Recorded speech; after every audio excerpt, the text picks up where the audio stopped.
अब मनुष्य जीवन है तो अपेक्षाएं होना व करना स्वाभाविक ही है। परंतु इसके मायने व पैमाने न समझ पाने के कारण मनुष्य ने अपना जीवन नरक बना लिया है।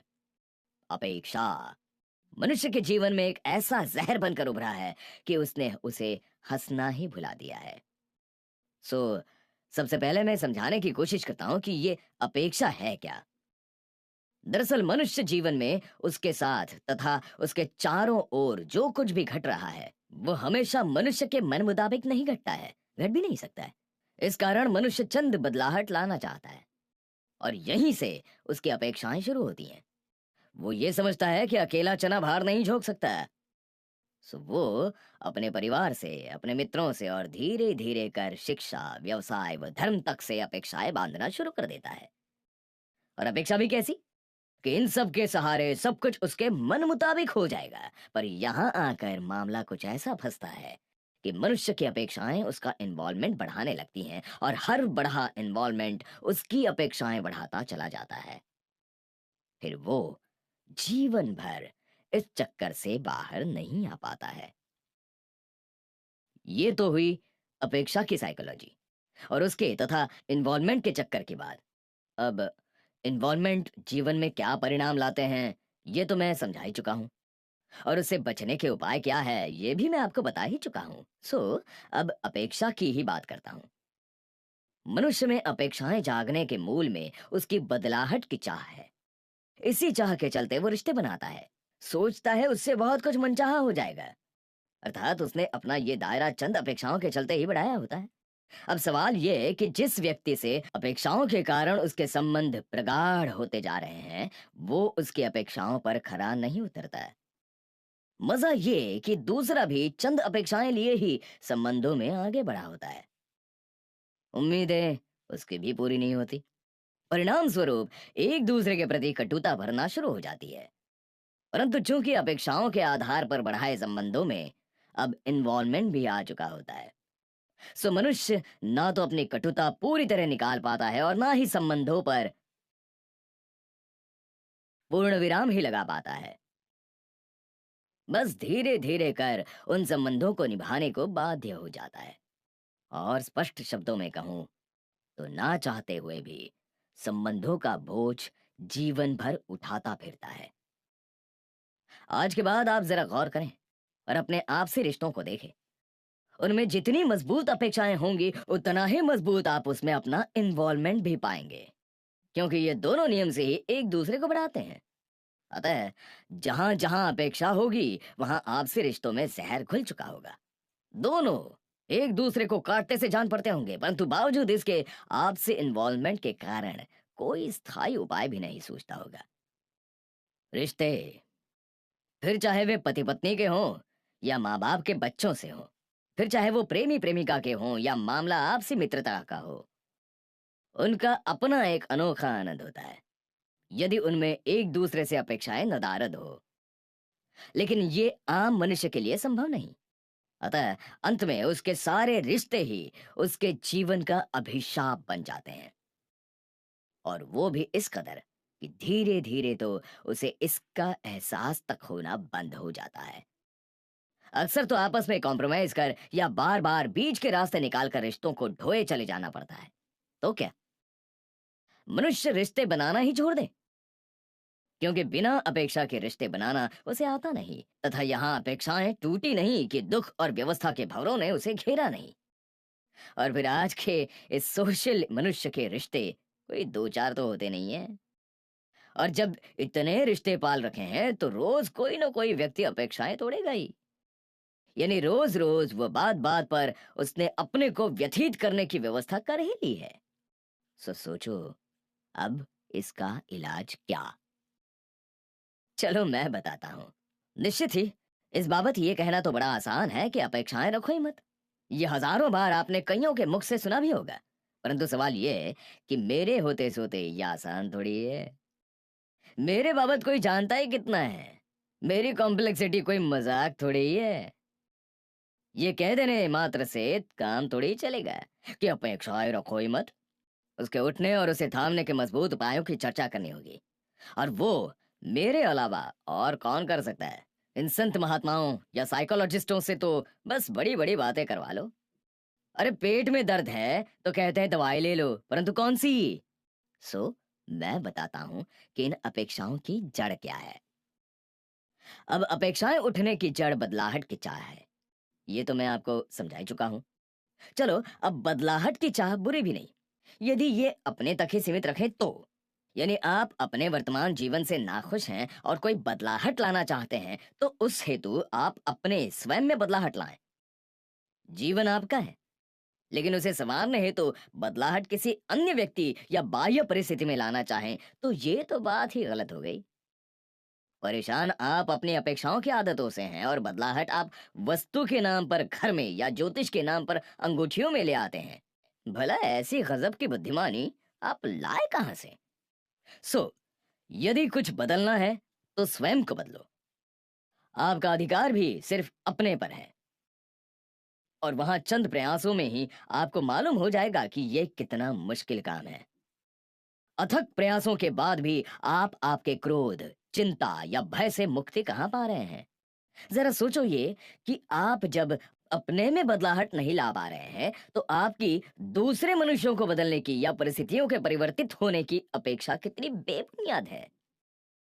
यदि इसका अंदाजा आपको हो गया हो, तो पहले तो तय ये कर लें कि जब तक आप जैसा अपने को बनाना चाहते हैं वैसा नहीं बना लेते, तब तक आप दूसरे मनुष्य या परिस्थितियों को बदलने की कोशिश नहीं करेंगे, और ना ही उनके किसी व्यवहार में बदलाहट की अपेक्षा करेंगे।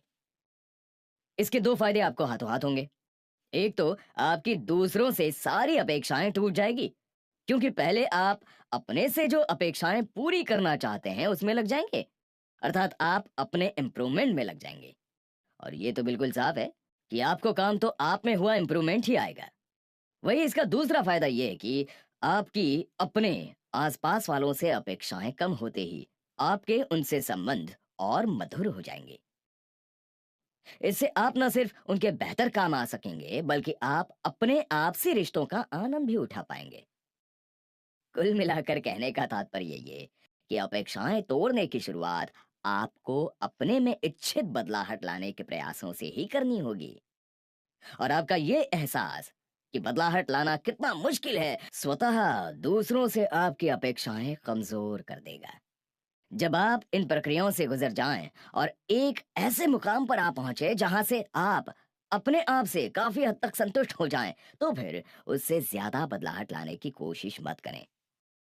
फिर आप जिस मनोदशा में हो उसे स्वीकार ले कि आप ऐसे ही हैं, क्योंकि एक सीमा से ज्यादा बदलाहट की कोशिश आपको अपने प्रति नफरत से भर सकती है, और वो भी कम खतरनाक नहीं है, क्योंकि स्वयं से नफरत करने वाला प्राय क्रिमिनल माइंड हो जाता है। सो चंद प्रयासों के बाद स्वयं को स्वीकार ही लें।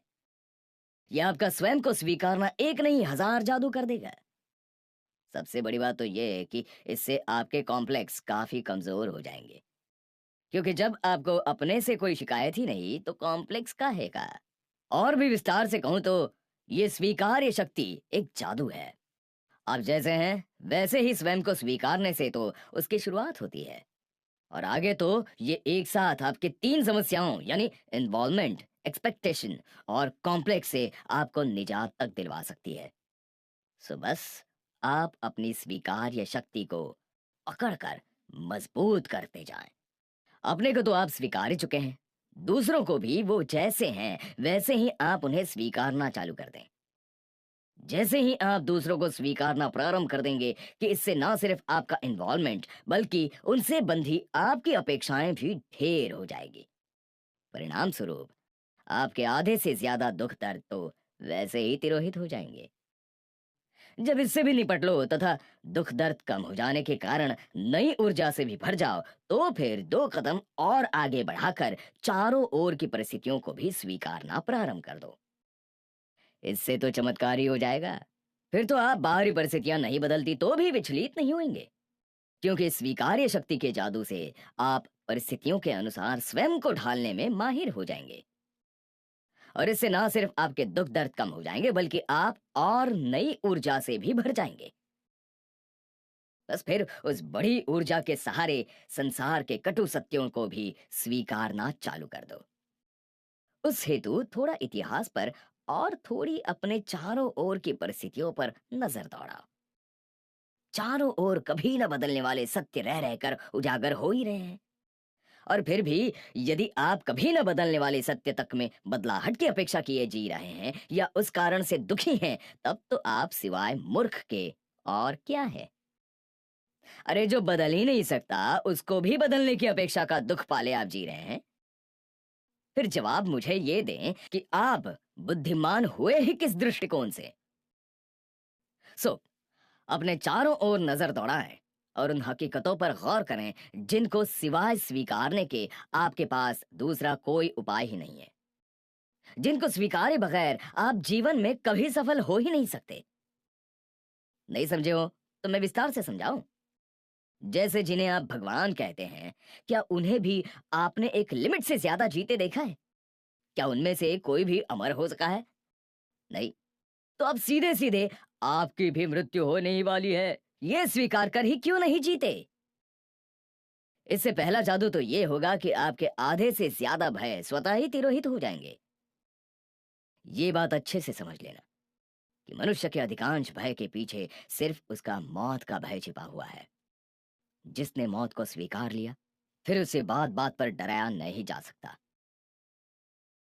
आगे आप ये भी देखो कि क्या किसी का शरीर ऐसा देखा है जो बीमारी पकड़े नहीं, फिर चाहे वो पक्का संयमी और व्यायामी ही क्यों ना हो, या फिर वो मन की किसी भी ऊंचाई पर क्यों ना जी रहा हो। तो आपके शरीर को भी बीमारी लग ही सकती है, आपके रिश्तेदार व मित्र भी बीमार पड़ ही सकते हैं। और यदि आप ये सब स्वीकार कर ही जिएंगे, तो ऐसा कुछ होने पर पड़ने वाले बेवजह के दुखों से आप छुटकारा पा लेंगे। अरे भाई, जब किसी अन्य की कार का एक्सीडेंट हो सकता है, तो आपकी कार का भी हो ही सकता है। कुल मिलाकर ऐसे एक नहीं हजार सत्य हैं जिन्हें स्वीकार कर जीने में ही बुद्धिमत्ता है।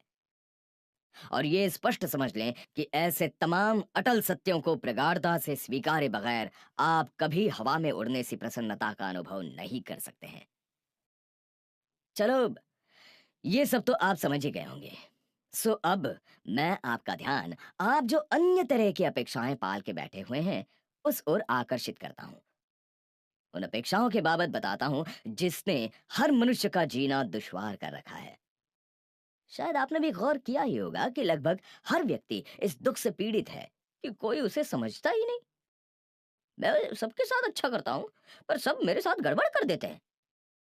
अब दो चार का ये दुख हो तो बात समझ में आती है, परंतु मेरे अनुभव से कहूँ तो मुझे तो 100 में से 90 इसी दर्द के शिकार नजर आते हैं। और इसका आगे चलकर परिणाम यह आता है कि वे जगत से ही निराश हो जाते हैं। फिर तो वे ऐसी ऐसी बातें करते हैं कि सुनने में ही अटपटी लगे। अब ये संसार शरीफ आदमियों के लिए बचा ही नहीं है, यहाँ जीने का भी क्या फायदा, और भी जाने क्या क्या।